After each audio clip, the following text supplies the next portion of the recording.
Hello hello hello नमस्ते नमस्ते सबैलाई। सन्चै आरामै हुनुहुन्छ होला होइन। भर्खरै तपाईँहरूलाई घटेको घटनाक्रमहरू चाहिँ कस्तो लाग्दैछ होइन। यहाँ चाहिँ अहिले हिजो अस्ति भर्खर दुबईमा एकजना नेपाली केटाले झुन्डेर आत्महत्या गरेको थियो। त्यस लगत्तै कुवेतमा टिकटक लाइभमै एकजना मोरङको टिकटक आइडी चाहिँ मेरो बेबी भन्ने केटीले चाहिँ झुन्डेर आत्महत्या गरेको समाचार देख्न नपाउँदै फेरि दुबईमा चाहिँ अर्को काण्ड मच्चिएको छ। बर दुबईमा चाहिँ बङ्गाली र नेपाली केटीहरू मिलेर बाथरुममा भिडियो बनाउँदो रहेछ। नेपाली केटीहरू नुहाएको भिडियो बनाउँदो रहेछ। अनि त्यो बङ्गाललाई चाहिँ पैसा दिँदो रहेछ। त्यो भिडियो बनाएर त्यो बङ्गाललाई सेन्ड गरिदिँदो रहेछ अनि पैसा दिँदो रहेछ। अब एउटा भिडियो बराबर कति दिँदो रहेछ त्यो चाहिँ थाहा भएको छैन अहिलेसम्म। अनि म एउटा नेपाली केटीले नुहाउँदै थाहा पाएछ। जस्तो कि अब नुहाउँदै गर्दाखेरि कता के भएर सिसी क्यामेरा भिडियो खिच्ने क्यामेरा देखेछ। अनि त्यस पछाडि कम्प्लेन गरेर भर्खरै उनीहरू चाहिँ मामा घरतिर छ क्या। मामा घर भनेको बुझ्नुहुन्छ होला नि, सेतो घरतिर। नाम चाहिँ बिल नगर, नाम तिनीहरूको छिटै सार्वजनिक हुँदैछ।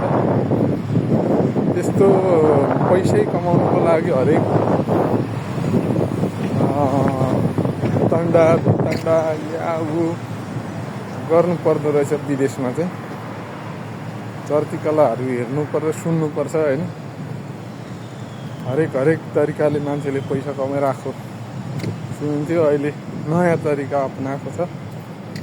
ठिकै छ। अब भोलि पर्सि गाउँ समाजमा फर्किन्छ होला तिनीहरू पनि। अनि त्यस पछाडि उनीहरूको नामहरू आउँछ होला समाचारमा। भोलि पर्सि अब यसो फोटोहरू फल्नाले यस्तो गरेको भनेर समाचार फोटोसहित आयो भने भोलि उनीहरू पनि त्यही अवस्थामा पुग्ने हो क्या। त्यो मतलब भनिन्छ नि। अब हिजो पनि त्यो निरु बेबी भन्ने पनि अब बिहे गरेर पुरै अब बालबच्चा भएको, कुवेतमा गएको 2-4 वर्ष भएको। अनि अर्को केटासँग लभ परेर अनि त्यो केटाले चाहिँ अब जस्तो कि धोका दिएपछि झुन्डेर मरेको भन्ने समाचार उसैले भन्दै झुन्डिएको छ होइन। अब यस्तै हो, विदेशमा पैसा कमाउँछ, यो बङ्गलासँग लाग्छ, उता यता इधर उधर गर्छ। अनि लास्टमा भएन भने त्यही हो अन्तिममा मलाई फल्नाले यसो गर्यो, यति गरेको थियो, मलाई ब्ल्याकमेल गर्यो। त्यही भन्छु क्या नेपाली केटीहरूलाई नि।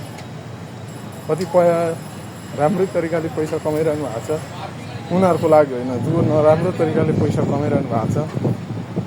विशेष गरी दुईवटा देश दुबई र कुवेतमा चाहिँ नेपाली केटीहरूले साह्रै लास्टै नेपालीहरूको बेइज्जत गरेको देखिन्छ होइन।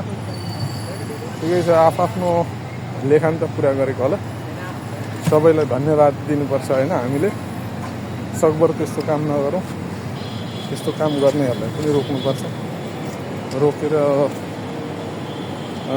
बरु राम्रै तरिकाले इज्जतका साथ पैसा पनि कमाउन सकिन्छ भन्ने सन्देश सबैमा दिन खोजेको। नमस्ते, बाई बाई।